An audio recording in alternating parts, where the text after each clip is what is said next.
भजन 91 निकालिए। पहला पद कहता है, जो परम प्रधान के छाया हुए स्थान में बैठा रहे वो सर्वशक्तिमान की छाया में ठिकाना पाएगा। मैं यहोवा के विषय कहूंगा, वह मेरा शरण स्थान, वो मेरा शरण स्थान और गढ़ है, वह मेरा परमेश्वर है, वो मेरा परमेश्वर है, मैं उस पर भरोसा रखूंगा, मैं उस पर भरोसा रखूंगा।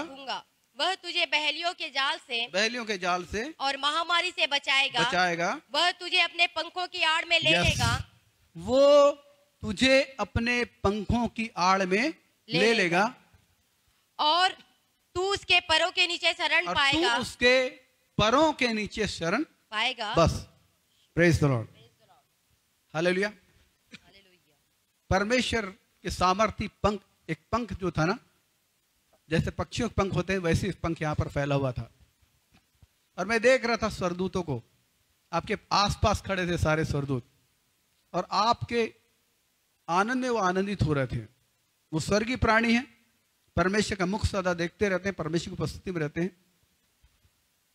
लेकिन धरती पर जब वो परमेश्वर के बच्चों की स्तुति करते हुए देखते हैं, उनका हृदय बहुत खुश हो जाता है। ये आज मैंने महसूस किया। हालेलुया। मैं पंख के बारे में बोल रहा हूं। यहां पर लिखा है कि वो तुझे अपने पंखों की आड़ में ले लेगा, तो तू उसके परों के नीचे शरण पाएगा।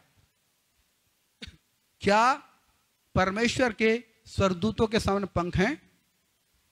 बाइबल में हम पढ़ते हैं कि स्वर्गदूतों के पंख हैं, लेकिन परमेश्वर के बारे में कहीं नहीं लिखा है कि उसके पंख हैं। आमीन। क्यों लिखा है कि तू उसके पंखों के तले शरण पाएगा? अवश्य जो परमेश्वर की उपस्थिति के वाहक हैं, करूब, उनके पंख होते हैं, लेकिन परमेश्वर के पंख हैं ऐसा कहीं भी नहीं लिखा है। ये रूपक है, ये प्रतीक है, रूपक है। किस बात के लिए? हम सबसे ज्यादा परिचित हैं मुर्गी से, पक्षियों में मुर्गी से सबसे ज्यादा परिचित है। मुर्गी के समान और भी पक्षी होते हैं। जब इनके अंडे होते हैं, अंडों से जब बच्चे निकलने होते हैं, तो मुर्गियों को क्या किया जाता है? अंडों पर बिठाया जाता है। हालेलुया। बिना मुर्गी के बैठे अंडों से चूजे निकल सकते हैं क्या? देसी मुर्गी के। आजकल तो मशीन आ गई ना, लेकिन मशीन में भी उनको टेम्परेचर दिया जाता है जितना टेम्परेचर मां के मुर्गी के पंख से अंडों को मिलता है। तो बिना बिठाए, बिना उस टेम्परेचर में जाए, क्या अंडे से चूजा निकल सकता है? नहीं निकल सकता। Praise the Lord. Hallelujah, hallelujah. तो परमेश्वर ने यहां पर पंख क्यों लिखा है? परमेश्वर भी वही बताना चाहते हैं। हालेलुया। परमेश्वर के पंख के नीचे क्या होता है? मुर्गी के पंख के नीचे क्या होता है? एक तो अंडों से चूजे निकलते हैं, फिर चूजों को बढ़ने के लिए, मजबूत होने के लिए मां के पंखों की जरूरत पड़ती है। इसलिए आपने देखा होगा कई बार मुर्गी जब बैठती है, छोटे छोटे चूजे कहां रहते हैं? पंखों के भीतर, पंखों के भीतर शरण लेते हैं, और वहीं वो चू चू चू चू करते रहते हैं। ये प्रक्रिया आप अगर मुर्गी पालते हैं तो आप जरूर देखें। पहले तो हर घर में मुर्गी पाली जाती थी, लोग अपने घर में मुर्गी मुर्गा पालते थे, और जब खाने की नौबत आती थी तो पड़ोसी का मुर्गा मार के खाते थे।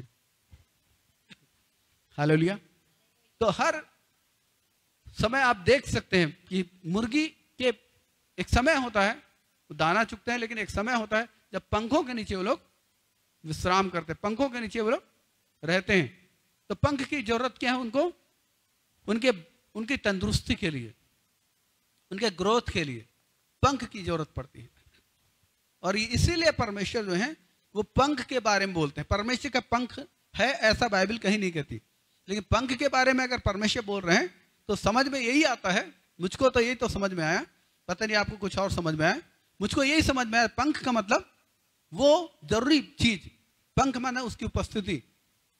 पंख इसीलिए बोला परमेश्वर ने कि पंखों से, जैसे पक्षी अपने चूजों को ढाकते हैं, अंडों को ढाकते हैं, उनको गर्म करते हैं, उनको जीवन की दशा में लाते हैं, और जीवन के बाद भी उनको पुष्ट करने के लिए अपने पंखों को वो फुलाते हैं, पंखों के नीचे उनके बच्चों को लेते हैं और उनको गर्म करते हैं, तो उसी गर्मी के बारे में परमेश्वर कह रहे हैं, ऐसा मैं समझता हूं। हालेलुया। वही गर्मी जो हमको ताकत देती है वो प्रभु के पंखों के तले शरण लेने से आती है। हालेलुया। और जब हम उसकी आराधना करते हैं हम उसके पंखों को अपने अपने ऊपर पाते हैं। Praise the Lord. इसलिए आराधना बहुत कीमती चीज है। मैं यहां देख रहा था कुछ लोगों के मन में ये बातें आ रही थी, उन्हें कुछ बोर जैसा लगने लगा कुछ समय के पश्चात, बोर जैसा। मैं आपको बोलना चाहता हूं, प्रभु से अनुग्रह मांगे, प्रभु से बोलिए, प्रभु मैं डूब कर आराधना कर सकूं, मैं ऐसी गहरी आराधना में जा सकूं जहां पर मैं केवल आपको देखूं, आपकी उपस्थिति से भर जाऊं और गहरी उपस्थिति से भर जाऊं। Praise the Lord. क्योंकि पक्षी के पंख जिस तरह बच्चों के लिए सामर्थ्य को लाते हैं, परमेश्वर के पंख भी उसी रीति से हमें सामर्थ्य बनाते हैं। Praise the Lord. Hallelujah, hallelujah.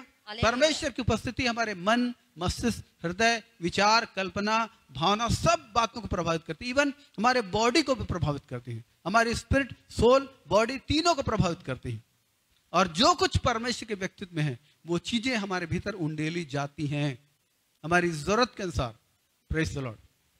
हमारी जरूरत के अनुसार हमें उन चीजों से परिचित कराया जाता है। Praise the Lord. हालेलुया। इसलिए बहुत ही अहम है, हमारे जीवन के लिए बहुत ही अहम चीज है कि हम आराधना में अधिक ध्यान दें। इसलिए व्यक्ति के जीवन में भी जब आप रहते हैं अपने जीवन से समय निकालें, घंटा, 2 घंटा, 3 घंटा, 4 घंटा आप प्रभु के चरणों में बैठ सकें। वचन को लेकर, स्तुति को लेकर, अन्य भाषा के द्वारा। बहुत ही सामर्थ्य चीज है अन्य भाषा। अन्य भाषा के द्वारा आप देर तक प्रभु के चरण में बने रह सकते हैं, देर तक। और जो चीजें नहीं समझ में आती अन्य भाषा के द्वारा वो चीजें समझ में आने लगती है। Praise the Lord.